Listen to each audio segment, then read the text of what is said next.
Shalom jemaat yang dikasihi oleh Tuhan Yesus Kristus. Kita bersyukur sekali lagi Tuhan sudah memimpin kita setiap hari dalam hidup kita. Dan pada pagi hari ini pimpinan Tuhan nyata atas kita semua, Bapak Ibu yang hadir di ruangan ibadah pada pagi hari ini. Demikian juga Bapak Ibu yang ada di rumah. Kami bersyukur, mengucapkan syukur kepada Tuhan atas kasih setia Tuhan yang tidak pernah berakhir dalam hidup kita. Mari kita memenuhi undangan yang Tuhan sampaikan kepada kita. Kita masuk pada tata cara ibadah kita hari ini, mengundang jemaat bangkit berdiri. Kita masuk pada saat teduh.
Ayat panggilan ibadah kita hari ini diambil dari Mazmur 29 ayat yang kedua.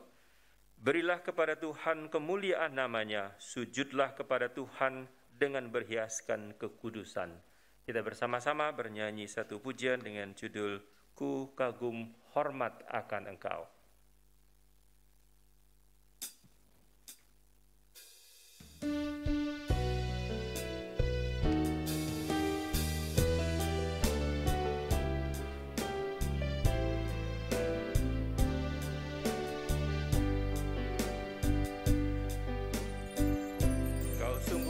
Sama-sama.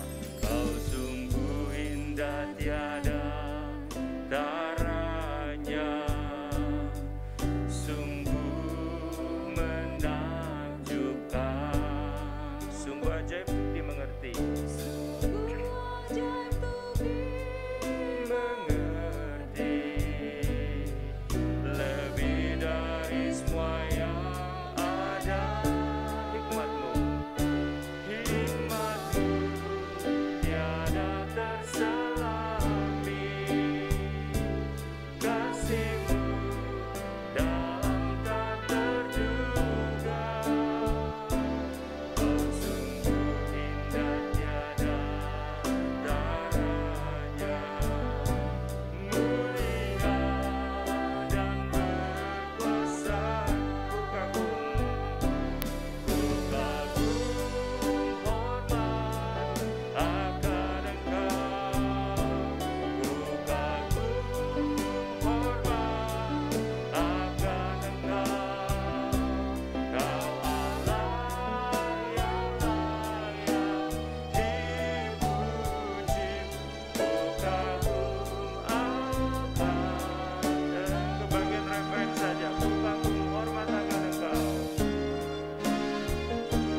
silakan duduk kembali. Jemaat yang dikasihi oleh Tuhan Yesus Kristus, kita akan bersama-sama masuk ke hadirat Tuhan untuk kita nanti sama-sama berdoa, menyatakan pengakuan atas dosa-dosa kita. Kita akan membaca satu bagian dari Yesaya 64 ayat 9 sebagai pengantar untuk pengakuan dosa kita pagi hari ini. Ya Tuhan, Janganlah murka amat sangat dan janganlah mengingat-ingat dosa untuk seterusnya. Sesungguhnya pandanglah kiranya kami sekalian adalah umat-Mu. Biarlah ayat ini sekali lagi mengantarkan kita untuk mengingat kembali bahwa segala dosa dan salah kita, mari kita hantar kepada Tuhan dan mohon ampun kepadanya. Bernyanyi satu pujian dengan judul Sucikan Hatiku, oh Tuhan. Sambil berdoa dalam hati kita masing-masing, kita bernyanyi pujian yang indah ini.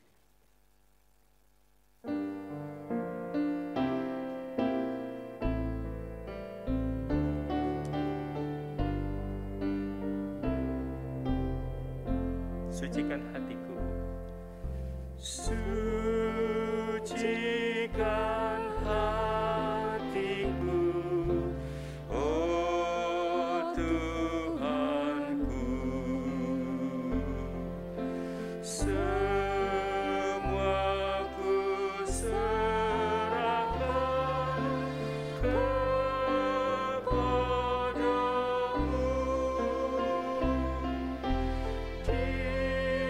Pimpinlah hidupku ke jalan yang benar.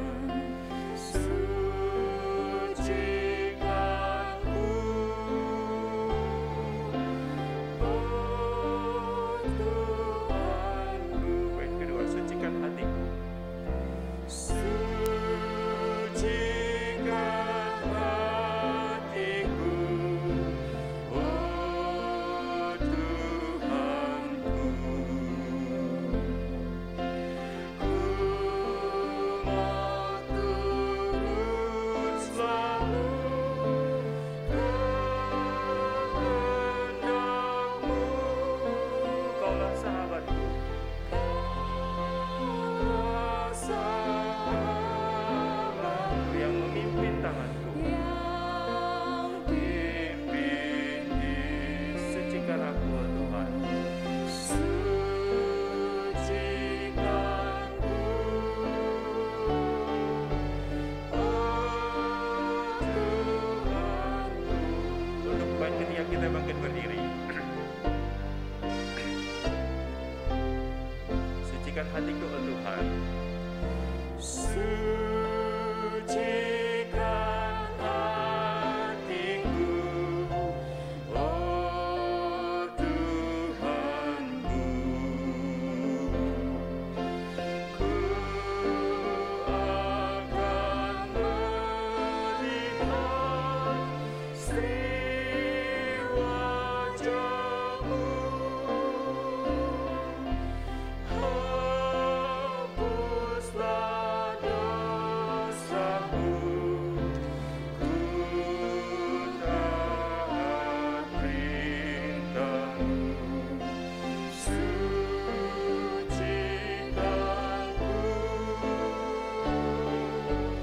oh Tuhanku. Bapak Ibu yang kasih Tuhan, mari kita datang kepada Tuhan dengan merendahkan diri, mendudukkan kepala kita, membuka hati kita. Kita berkata kepada Tuhan, Tuhan ini aku, koreksi aku dan pakai aku jadi alat-Mu. Kita masuk pada pengakuan dosa.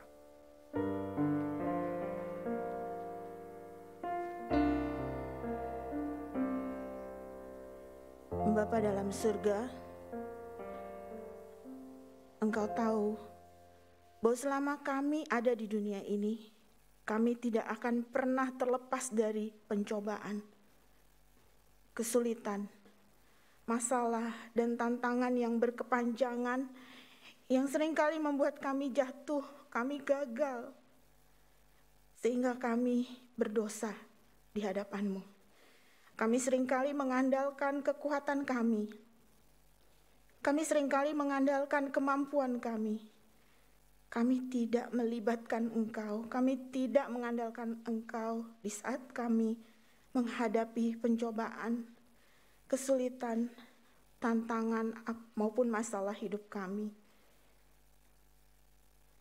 Kiranya Engkau mengampuni kami, karena hanya dengan darah-Mu yang kudus, yang mampu menyucikan kami dari segala dosa yang telah kami perbuat.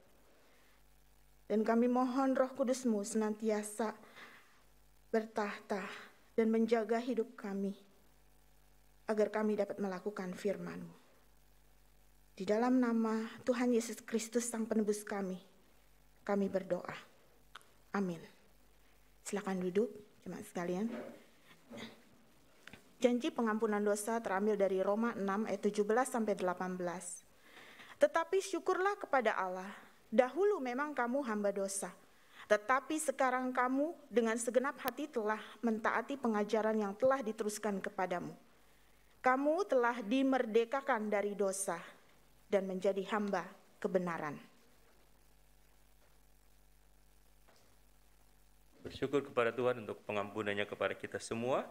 Kita akan bernyanyi pujian Kini Ku Milik Yesus, karena setelah kita menerima Tuhan Yesus, kita adalah miliknya selama-lamanya.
Mengundang jemaat berdiri untuk kita bersama-sama dengan umat dari segala abad dan tempat mengikrarkan pengakuan iman rasuli kita yang berbunyi demikian. Aku percaya kepada Allah, Bapa yang Maha Kuasa, Khalik langit dan bumi, dan kepada Yesus Kristus anaknya yang tunggal, Tuhan kita, yang dikandung daripada Roh Kudus, lahir dari anak darah Maria, yang menderita sengsara di bawah pemerintahan Pontius Pilatus, disalibkan, mati dan dikuburkan, turun ke dalam kerajaan maut. Pada hari yang ketiga, bangkit pula dari antara orang mati. Naik ke surga, duduk di sebelah kanan Allah, Bapa yang Maha Kuasa, dan dari sana ia akan datang untuk menghakimi orang yang hidup dan yang mati.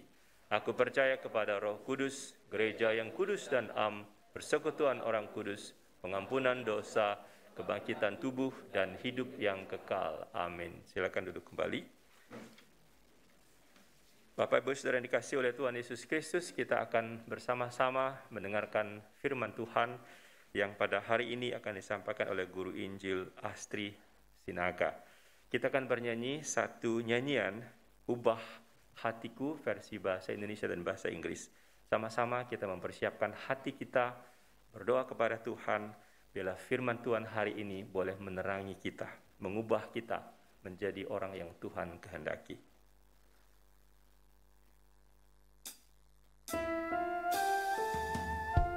Saya mengajak kita menikmati setiap syair lagu ini karena syairnya sederhana tetapi dalam dan indah sekali, menyerahkan hati kita untuk diubah oleh Tuhan. Ubah hatiku seputih salju, ubah hatiku, ubah hatiku seperti dirimu, seperti dirimu. Engkau penjenan, engkau penjenan.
surga, seringkali kesusahan hidup membuat hati kami menjadi beku, keras, susah sekali untuk diubahkan. Sinar dalam hati kami pun menjadi redup, dan kami seringkali terjebak di dalam kegelapan, dan kami tidak tahu bagaimana caranya kembali. Tuhan, biarlah ketika kami mendengarkan firman-Mu pada pagi hari ini, hati kami dihangatkan kembali, dan kami boleh merasakan cinta kasih Tuhan yang pernah datang pertama-tama kali di dalam hati kami. Sehingga firman-Mu hari ini ketika kami baca dan kami renungkan, boleh sekali lagi mengubahkan bukan hanya hati kami, tetapi seluruh hidup kami. Biarlah hamba-Mu yang penuh dengan keterbatasan ini juga boleh ditolong untuk bisa menyampaikan kebenaran firman-Mu. Dan setiap kami yang mendengar dan juga yang berbicara boleh mendapatkan berkat. Di dalam nama Tuhan Yesus kami berdoa. Amin. Bapak, Ibu, Saudara-saudara, Shalom. Mari kita membuka firman Tuhan dari 1 Yohanes pasal 2. 1 Yohanes pasal 2, kita akan membaca ayat 7 sampai ayat yang ke-11. 1 Yohanes 2 ayat 7 sampai 11. Saya akan bacakan buat Bapak, Ibu, Saudara-saudara sekalian. Saudara-saudara yang kekasih, bukan perintah baru yang kutuliskan kepada kamu, melainkan perintah lama yang telah ada padamu dari mulanya. Perintah lama itu ialah firman yang telah kamu dengar. Namun perintah baru juga yang kutuliskan kepada kamu telah ternyata benar di dalam Dia dan di dalam kamu. Sebab kegelapan yang sedang lenyap dan terang yang benar telah bercahaya. Barang siapa berkata bahwa ia berada di dalam terang, tetapi ia membenci saudaranya, ia berada di dalam kegelapan sampai sekarang. Barang siapa mengasihi saudaranya, ia tetap berada di dalam terang, dan di dalam dia tidak ada penyesatan. Tetapi barang siapa membenci saudaranya, ia berada di dalam kegelapan dan hidup di dalam kegelapan. Ia tidak tahu kemana ia pergi, karena kegelapan itu telah membutakan matanya. Sedemikian jauh pembacaan firman Tuhan. Yang berbahagia adalah mereka yang mendengarkan firman Tuhan dan memeliharanya dalam kehidupannya hari lepas hari. Amin. Saudara, kata kasih di dalam kekristenan itu mungkin kata yang paling sering kita ucapkan, paling sering dikhotbahkan, tapi juga mungkin paling sulit dilakukan, saudara. Ya, paling sulit dilakukan. Di dalam Alkitab kita menemukan bahwa Allah adalah Allah yang mengasihi.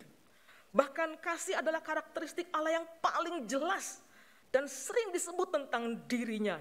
Bahkan kalau kita mensarikan isi Alkitab, mungkin kita bisa mengatakan sepanjang Alkitab itu adalah tentang bagaimana Allah begitu mengasihi manusia. Saudara, aneh bukan? Apa yang mulia, apa yang kudus, bahkan yang melekat pada Allah itu sendiri sebagai sifatnya yang kudus itu, dalam dunia kita sehari-hari itu udah mulai usang gitu. Tema kasih juga sudah mulai usang. Karena dunia kita ini sudah banyak mengaburkan kata kasih. Kita menurunkan makna kasih itu pada level yang paling rendah dan gak bermutu sama sekali. Hanya sampai pada level rasa cinta itu menjadi masalah rasa. Rasa, jadi kalau dikatakan jangan dipaksa kalau nggak punya rasa, kita bilang begitu. Apakah itu adalah konsep Alkitab, saudara? Ini kelihatan, saudara, kalau Bapak Ibu saudara-saudara ngikutin lagu-lagu zaman sekarang ya, anak-anak muda-muda pasti tahu lagunya. Kalau kita dengar lagu-lagu cinta tuh ngeri sekali kata-kata cinta itu. Dikatakan begini misalnya, cintamu telah menjadi candu. Itu terkenal lagu itu, cintamu telah membuatku membisu. Wih, luar biasa. Kau bawa cintaku setinggi angkasa, membuatku merasa sempurna. Waduh, cinta membuat dirinya sempurna. Padahal ketika ditinggal oleh yang dia cintai, dia langsung hancur, saudara. Tapi itu yang kita pelajari dari lagu-lagu itu, saudara. Cinta sebatas rasa yang menguasai kita, membuat kita kehilangan akal, dan cinta yang membuat tidak berdaya, sehingga ketika kehilangan cinta itu maka kita kehilangan segala-galanya. Sementara itu, tanggung jawab, respect, komitmen itu jarang dibicarakan di dalam hal tentang cinta. Ya, apalagi kekudusan. Yang ada tentang cinta, ya, dan yang menguasai itu adalah itu rasa senang, rasa bahagia, rasa nyaman gitu.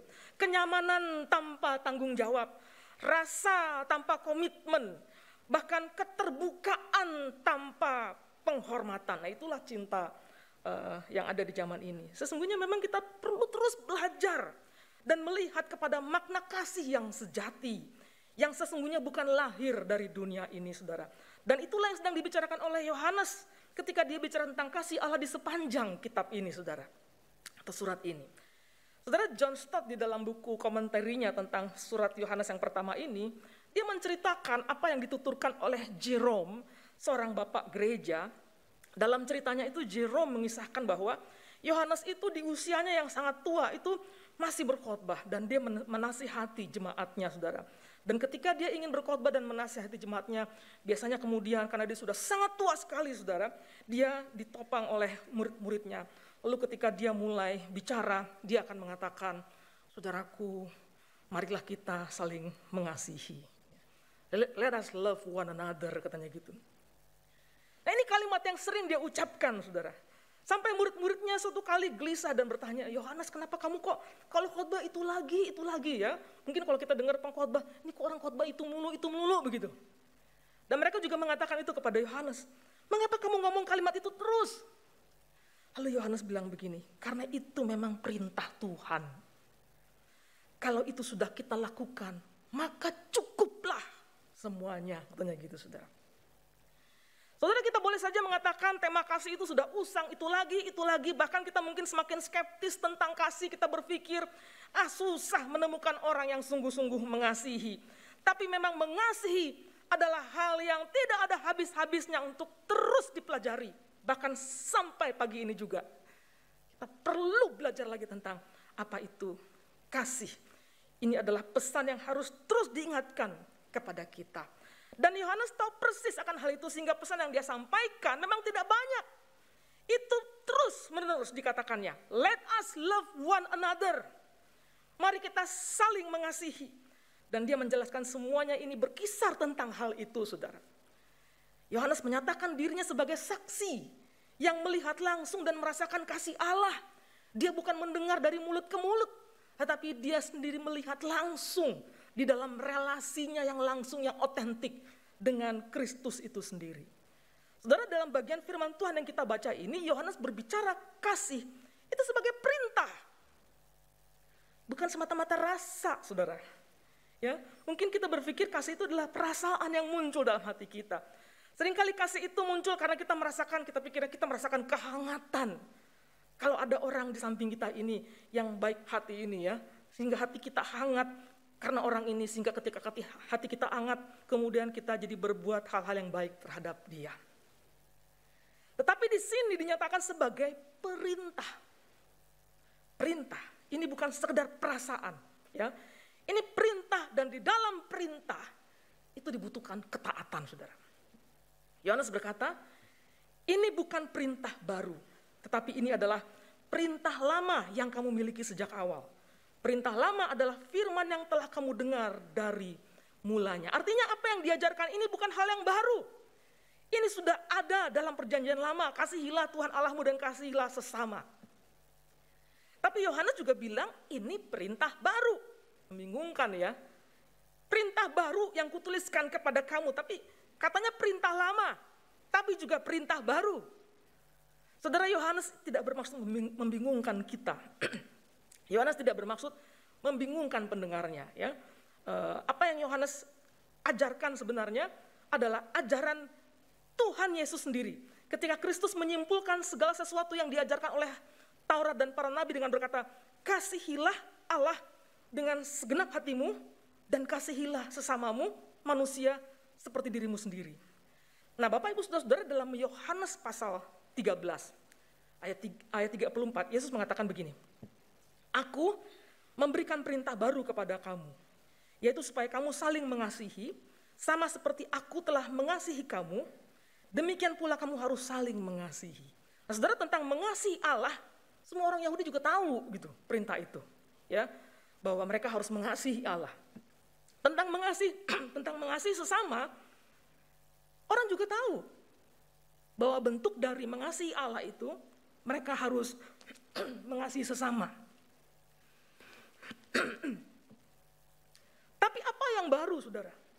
Apa yang baru? Ya, yang baru adalah ini, supaya kamu saling mengasihi, seperti aku telah mengasihi kamu, demikian pula kamu harus saling mengasihi.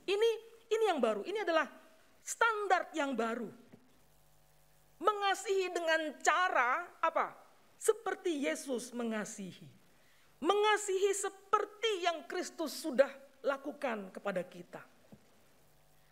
Saudara, kalau kita mengingat seperti apakah Yesus mengasihi, maka satu kata akan muncul dalam benak kita.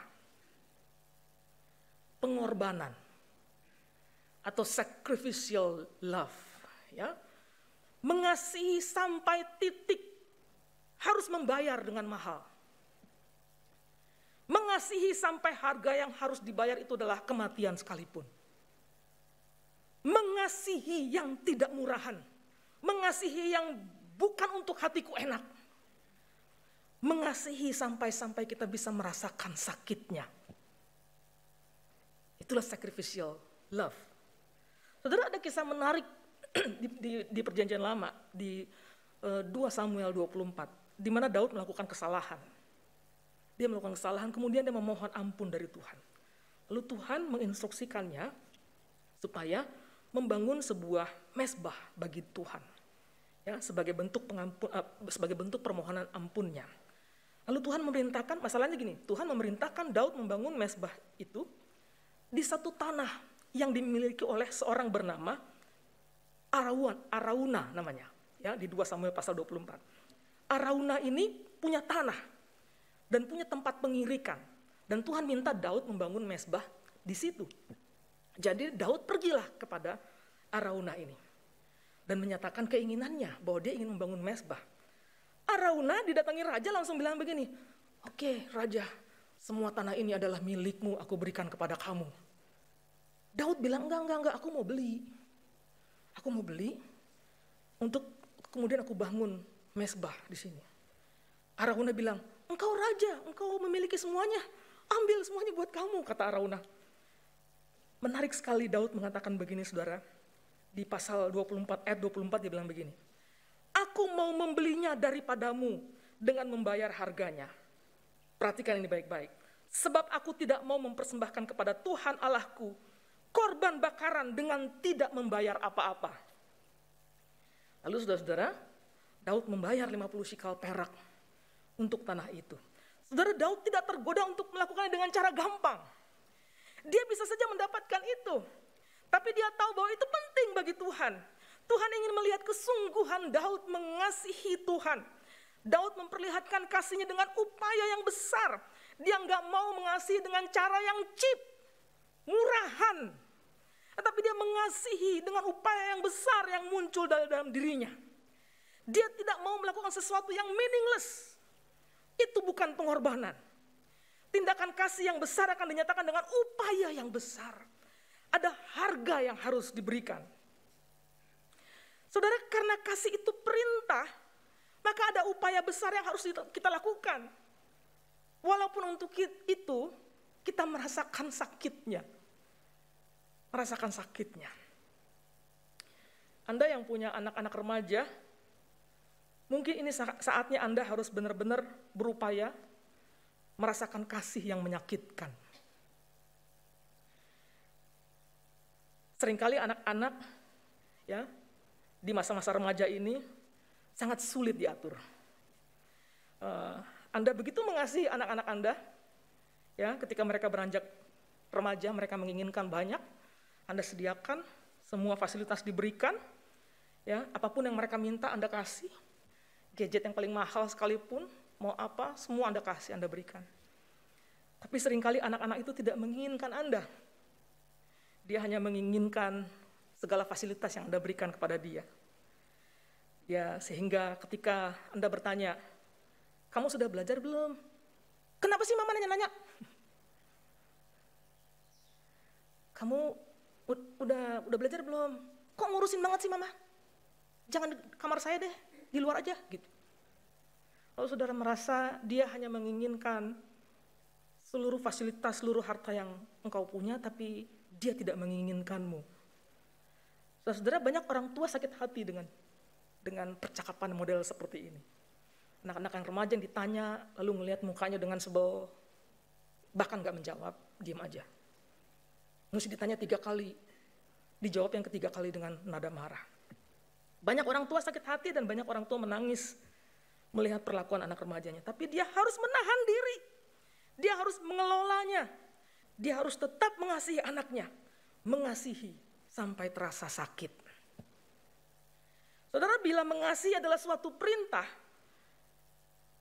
maka seseorang bisa terlihat di dalam dirinya, saudara, akan satu upaya yang besar, ya, kasih yang sejati yang sudah dia alami di dalam Kristus.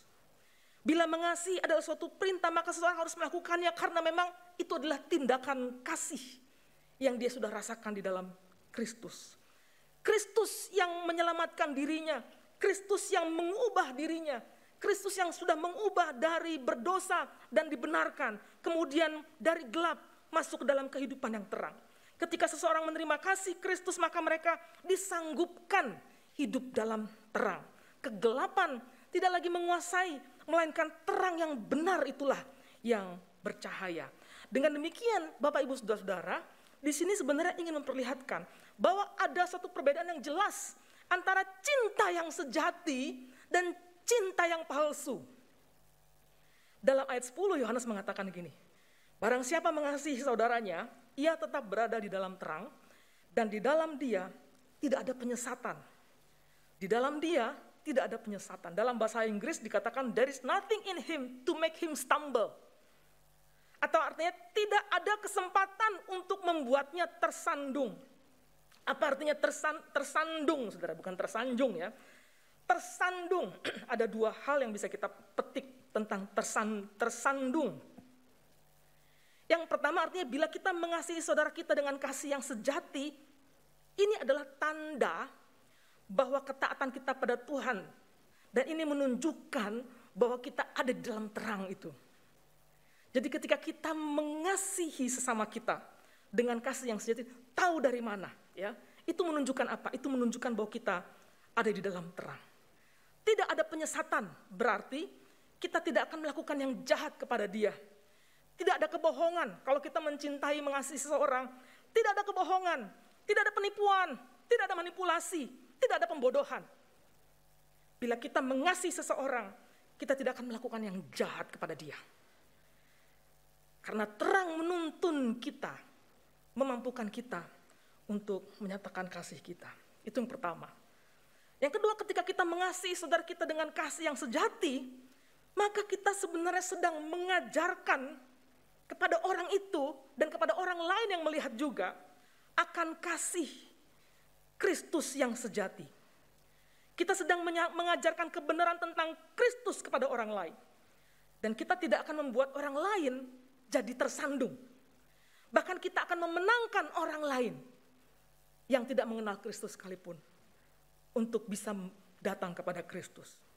Jadi tidak membuat orang tersandung artinya kasih membuat orang tidak menjadi berdosa, saudara. Tidak melakukan dosa. Sebaliknya bila ada kebencian dalam diri kita, Bapak Ibu Saudara-saudara, ini adalah tanda bahwa kegelapan itu masih menguasai kita. Orang Kristen yang sejati tidak akan memiliki kebencian kepada saudaranya. Ayat 11 dikatakan, barang siapa membenci saudaranya, ia berada di dalam kegelapan dan hidup di dalam kegelapan. Kebencian itu memiliki banyak wajah.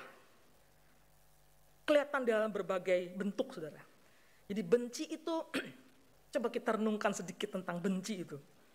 Karena banyak kali kita nggak ngaku kalau kita benci. Ya, benci itu memang menyangkut perasaan. Coba rasakan, ada nggak rasa benci dalam diri kita hari ini kepada seseorang? Itu bukan hanya menyangkut perasaan sebenarnya, juga menyangkut sikap, menyangkut attitude, bahkan kata-kata. Mungkin kita bisa mengatakan, saya nggak benci dia loh Bu. Nggak benci saya sama dia. Saya cuma nggak kepengen melihat mukanya. Sami mawon, sama aja saudara. Saya nggak benci dia, cuman jangan di depan saya deh. Gitu. Salah satu bentuk kebencian adalah membuat seseorang menjadi tidak penting di hadapan kita. Membuat seseorang menjadi tidak eksis, tidak ada. Kita anggap dia tidak ada. Sikap menganggap orang lain tidak ada. Itu adalah bentuk kebencian. Dalam pasal 3 ayat 15 Yohanes mengatakan, setiap orang yang membenci saudaranya adalah seorang pembunuh. Dan kamu tahu bahwa tidak ada seorang pembunuh yang tetap memiliki hidup yang kekal di dalam dirinya. Itu betul saudara. Kebanyakan orang yang membenci kita, ya, orang yang membenci kita, memang secara literal tidak membunuh kita. Tidak membunuh kita. Tetapi biasanya orang yang membenci akan menganggap kita ini tidak ada. Kalaupun ada, dia berusaha nggak mau melihat. Dia akan menganggap kita tidak penting. Dia akan menghapus kita dari memorinya. Dan kita jadi hilang. Kita juga melakukan itu. Kalau kita benci seseorang, kita anggap dia nggak ada. Kita anggap dia tidak penting. Kita tidak ngomong sama dia. Saudara, kebencian dinyatakan juga dengan kata-kata. Bukan hanya dengan kata-kata yang jelas-jelas kasar atau pedas atau merendahkan. Tapi kadang kata-kata yang nampaknya sepertinya benar, tapi mengandung makna yang kejam dan mengerikan. Saya kasih contoh satu begitu, saudara. Dalam sebuah grup WA, saya mengamati, saudara. Ada seorang menceritakan bagaimana hidupnya telah melalui berbagai kesusahan. Dia mengatakan bahwa aku pernah diusir oleh saudaraku sendiri dari rumah. Aku direndahkan seumur hidupku oleh orang itu. Dan sebagainya, aku melalui banyak kesusahan gara-gara orang itu yang menjelek-jelekan aku dan sebagainya. Lalu di ujung kalimat itu dia mengatakan, aku sih sudah melupakan peristiwa-peristiwa itu, tapi suatu saat Tuhan pasti membalas perbuatannya. Dia pasti akan membayar. Keadilan Tuhan akan dinyatakan. Tuhan tidak diam. Dia bilang begitu. Saudara, Yohanes di sini sebenarnya ingin mengajak kita menguji diri kita sendiri. Melakukan assessment gitu. Kayak melakukan tes pada diri kita sendiri. Apakah kita ini sungguh-sungguh sudah berada di dalam terang atau sesungguhnya kita masih ada dalam kegelapan? Kasih menjadi indikator apakah seseorang berada dalam terang atau dia berada dalam gelap. Orang yang di dalam terang akan memiliki kasih dan menyatakan kasih. Tapi kebencian adalah tanda seseorang sedang gelap hatinya. Coba Bapak Ibu bertanya dalam hati begini. Apa yang kita inginkan Tuhan berikan kepada kita? Kasih karunia, gitu kan? Kita ingin Tuhan berikan kepada kita kasih karunia, anugerah. Apa yang kamu inginkan Tuhan berikan kepada orang itu? Tuhan membalaskan perbuatan jahatnya dengan adil karena dia sudah berbuat jahat. Saudara, kita menginginkan kasih karunia untuk diri kita sendiri. Tapi apakah kita juga mengharapkan kasih karunia yang Tuhan berikan kepada kita itu juga diberikan kepada orang yang membenci kita? Yang telah berbuat jahat kepada kita? Yang sakit hatinya masih engkau rasakan gitu. Apakah kita juga bisa meminta kasih karunia? Yang kita minta kepada Tuhan, itu juga kita minta kepada mereka. Atau kita tetap merasa bahwa suatu saat Tuhan akan membalaskannya kepadanya. Saudara, kegelapan itu memang membutakan kita. Kegelapan membutakan kita, membuat kita terus berjalan ke arah yang makin lebih gelap lagi. Saudara, mengapa kita seringkali tidak bisa melepaskan rasa benci pada orang lain? Karena kita berpikir bahwa rasa benci itu yang terus-menerus kita panasin, itu bisa menutupi rasa sakit hati kita. Dengan membiarkan ada rasa benci, dan bahkan bencinya terus dibakar, kita merasa bisa menekan rasa sakit itu. Kita tidak mau membiarkan rasa benci itu pergi. Karena kalau kita melepaskan rasa benci itu pergi, yang tinggal apa? Sakitnya, bukan? Rasa sakitnya. Rasa pedihnya. Saudara-saudara, ingatan yang menyakitkan itu yang tertinggal. Tapi pagi ini, Yohanes mengundang kita bukan cuma hanya melepaskan benci itu, tapi melangkah lebih jauh. Kita bukan hanya untuk melepaskan benci itu, tetapi dia ingin kita kemudian melangkah lebih jauh, mengganti rasa sakit itu dengan kasih Allah yang sejati yang kita temukan di dalam Kristus. Yohanes mengundang kita untuk hidup dalam terang. Dan tanda orang yang hidup dalam terang adalah menyatakan kasih pada orang lain.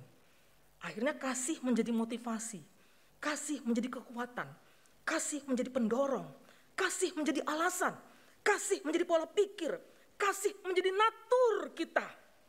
Sehingga apa yang kita kerjakan itu keluar dari kasih. Waktu kita bekerja, itu keluar dari kasih. Bukan karena kita punya tanggung jawab, tapi karena kita mengasihi. Waktu kita melayani itu bukan karena kita ditunjuk, tapi karena kita mengasihi gereja Tuhan. Kita mengasihi Tuhan, sehingga kita bekerja. Itu keluar dari kasih. Maka kita memberi diri kita dengan total. Ketika kita beribadah, bukan karena kita senang kumpul-kumpul, tapi karena aku begitu mengasihi. Jadi apapun juga, aku akan berupaya untuk aku bisa beribadah dengan baik. Bukan karena saya takut, nanti gak enak perasaan sama Tuhan gitu, enggak. Ya, bukan supaya saya merasa tenang dan nyaman gitu di tengah-tengah pandemi ini, enggak. Kalau saudara beribadah dan saudara merasa nyaman, itu sebenarnya efek. Itu efek. Ya, tapi kita melakukannya karena kita kasih. Bahkan ketika kita marah sama anak kita, itu pun juga keluar karena kasih. Ketika kita menegur, menyatakan kesalahan pada orang lain, itu juga karena kita kasih. Waktu kita mendisiplinkan orang lain, kita juga melakukannya karena kasih. Saudara, tidak mungkin orang bisa mengakui mengalami hidup dalam Tuhan, menerima pengampunan dosa dari Allah, meyakini bahwa dia dibasuh dosanya dengan darah Kristus, tapi tidak mengasihi orang lain. Itu tidak mungkin. Mengasihi orang lain, mengasihi sesama adalah bukti bahwa engkau dan saya memiliki kasih Allah. Seperti Kristus yang mengasihi dengan menyerahkan dirinya, mengorbankan dirinya.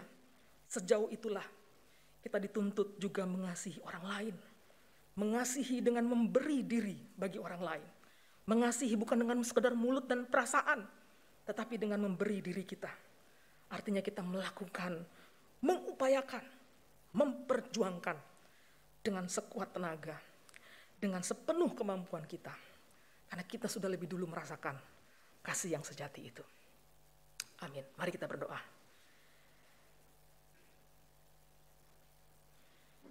Tuhan, mampukanlah kami untuk menghidupkan kasih yang sudah pernah Tuhan berikan kepada kami. Tariklah kami kembali kalau kami sempat dikuasai oleh benci. Jangan biarkan kami terus berjalan dan semakin gelap. Tapi rebutlah kami kembali, sehingga kami boleh melepaskan kebencian, bahkan memberikan pengampunan. Hari ini bila di antara kami masih punya rasa benci, masih punya rasa marah yang besar dan tidak tertahankan, biarlah firman-Mu boleh berbicara lagi, menyentuh hati kami, berdengung terus di telinga kami, bahwa orang yang sudah ada di dalam terang, dia tidak bisa menghentikan kasih. Orang yang ada di dalam terang dan sudah menerima kasih, akan memberikan kasih itu. Walaupun itu diberikan dengan susah payah, dengan perjuangan. Tetapi dalam berjuang menyatakan kasih itulah, justru Tuhan ingin melihat kami sebagai orang-orang yang taat kepadamu. Terima kasih untuk firman-Mu. Biarlah Tuhan sendiri dalam Roh-Mu yang kudus, yang terus-menerus bekerja walaupun manusia sudah berhenti berbicara. Di dalam nama Tuhan Yesus kami berdoa. Amin.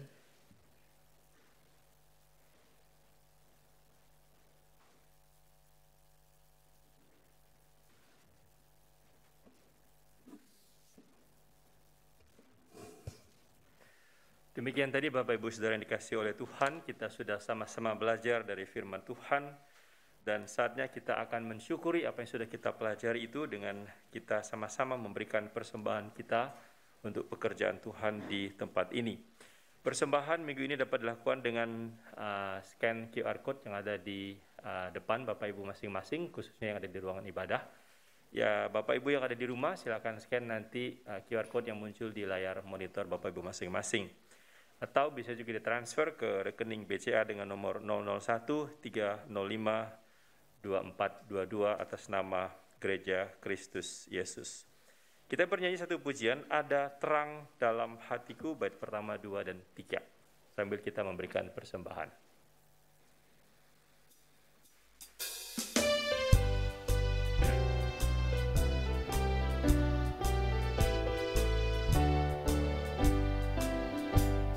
Ada terang dalam hatiku, pancarkan terang mulia, sungguh indah tiada bandingnya, Yesuslah terangku, terang indah, terang mulia, ada suka dalam hatiku, sejak melihat wajahnya dan terang di hatiku. Bait kedua, ada kidung dalam hatiku, Kristus Tuhanku puji, suara hati tiada terdengar, ya tetap berkenan, terang indah, terang mulia, ada suka dalam hatiku, sejak kulihat wajahnya dan terang di hatiku. Itu bait ketiga, bangkit berdiri. Ada terang dalam hatiku, penuh puji dan kasih, berkat rahmat Tuhan meningkat, hatiku berkenan, terang indah, terang mulia, ada suka dalam hatiku, sejak kulihat wajahnya dan terang di hatiku. Mari kita tundukkan kepala, kita berdoa. Tuhan Allah Bapa kami di surga, sungguh kami sudah belajar pada pagi hari ini Bapa, dan kami bersyukur diingatkan untuk menjadi terang bagi saudara-saudara kami, menjadi terang bagi dunia, dan menjadi orang yang mengasihi sesama kami, khususnya orang-orang yang dekat dengan kami. Ini perintah yang mudah didengar tapi sulit dilaksanakan. Tuhan, mampukan kami, kuatkan kami, tundukkan hati kami untuk hanya mampu dan mau berserah kepada Tuhan, mengasihi sesama dengan tulus. Bapa, kami sudah memberikan persembahan untuk Tuhan pada pagi hari ini. Kami sungguh bersyukur atas penyertaan-Mu di dalam pekerjaan kami, dalam segala usaha kami, dalam semua aktivitas kami. Tuhan sudah memberikan kami tubuh yang sehat dan kekuatan untuk kami boleh terus melanjutkan hari-hari kami dan tetap setia kepada Tuhan. Kami mempersembahkan uang ini untuk Tuhan pakai bagi pekerjaan-Mu. Berkati hamba-hamba Tuhan, berkati para pengurus, berkati aktivis, dan berkati setiap jemaat-Mu. Karena berkat Tuhan selalu dan akan mengalir pada kami sepanjang hari dalam hidup kami. Kami sungguh bersyukur memiliki Allah yang peduli, memiliki Allah yang juga selalu ada dan setia bersama-sama dengan kami. Terima kasih Bapa, kami bersyukur dan berterima kasih untuk penyertaan-Mu. Di dalam nama Tuhan Yesus kami berdoa. Amin. Silakan duduk kembali. Kita akan mendengarkan warta.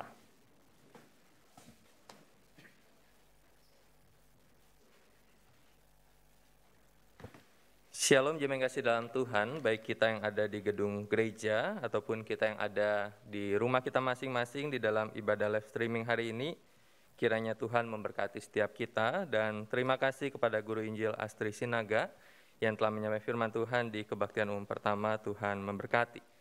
Jemaat yang kasih dalam Tuhan, adakah di antara kita yang baru pertama kali hadir di dalam ibadah di GK Karawaci? Bisa angkat tangannya, silakan. 1, 2. Ada Niko di situ dan temannya. Selamat datang untuk 2 rekan dan setiap kita, dan kami bersyukur hari ini pun kita sudah cukup banyak untuk hadir. Karena itu kami terus mengundang untuk setiap kita mulai untuk ibadah onsite, dan kita sudah membuka setiap KU itu 125 orang untuk bisa hadir bersama-sama. Jadi kalau 2 kebaktian berarti 250 orang, dengan beberapa hal yang perlu kita perhatikan, bahwa perlu mendaftar pada link yang sudah disediakan. Setiap Sabtu pagi biasanya akan disampaikan oleh tata usaha supaya setiap kita bisa daftar. Kemudian mendownload akan aplikasi Peduli Lindungi, dan kemudian nanti akan ada scan, dan bisa hadir dengan syarat vaksin minimal 1 kali. Dan kalau Bapak Ibu punya anak yang sudah divaksin pun bisa mengajak bersama-sama untuk ibadah di gereja. Kemudian Rabu 26 Januari akan ada kebaktian doa setengah 8 malam via Zoom dan kemudian di YouTube juga, dan silakan jemaat untuk bisa bergabung bersama. Kemudian bagi setiap kita yang sudah beribadah di GKI Karawaci minimal 6 bulan, maka bisa mengajukan untuk atestasi masuk menjadi anggota GKI Karawaci, dan silakan hubungi tata usaha. Kemudian berita duka cita, telah kembali ke rumah Bapa di surga Bapak Arif Raharja dalam usia 77 tahun. Beliau adalah papa dari Bapak Andrew Raharja, Supardi, dan Dr. Suparto pada Senin 17 Januari 2022 dan telah dikremasikan pada Selasa 18 Januari di Rumah Duka Oasis Tangerang. Kiranya Roh Kudus memberikan kekuatan dan penghiburan bagi keluarga yang ditinggalkan. Kemudian berkaitan dengan Komisi Pemuda yang diadakan setiap Sabtu mengalami perubahan jam persekutuan dari jam 5 sore menjadi jam 4 sore. Dan biarlah kita bersama-sama, setiap kita yang orang-orang muda bisa bersama bergabung. Kemudian Komisi Anak tanggal 6 Februari, Komisi Anak GKI Karawaci akan mengadakan ibadah sekolah minggu gabungan khusus untuk Imlek yang bertemakan ucapan syukur. Ibadah ini akan dilakukan melalui Zoom pada pukul 10 pagi. Karena ibadah ini adalah ibadah khusus, maka akan ada panggung boneka dan anak-anak dapat memakai pakaian bernuansa merah atau pakaian khusus Imlek. Oleh karena itu diharapkan orang tua dapat mendukung acara ini dengan mendorong serta membantu anak untuk bisa ikut. Dan kalau perlu menambah info lebih lanjut, maka silakan hubungi Lose Stefanus atau pengurus Komisi Anak. Demikian berita yang bisa saya sampaikan.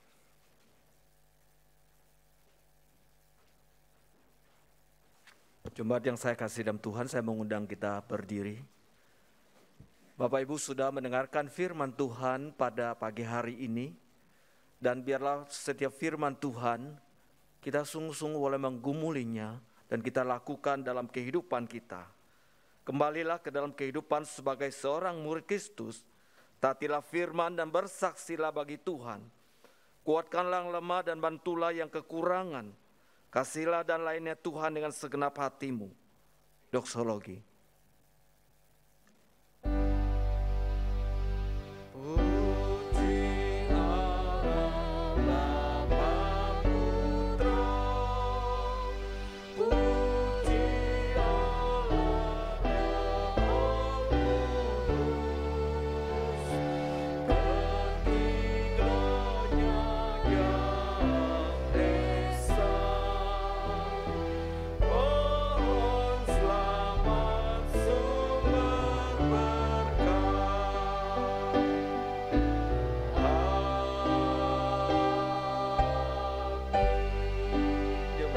Kasih dalam Tuhan, buka hati dan arahkan kepada Kristus sumber segala berkat yang akan memberkati hidup saudara.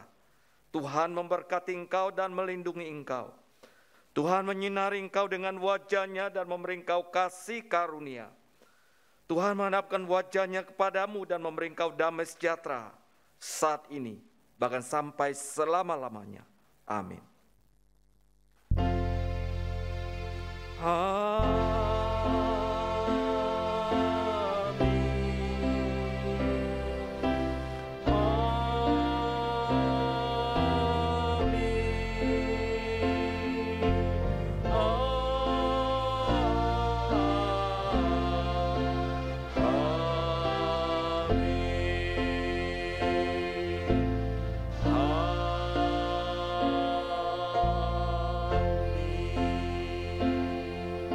Silakan duduk saat teduh.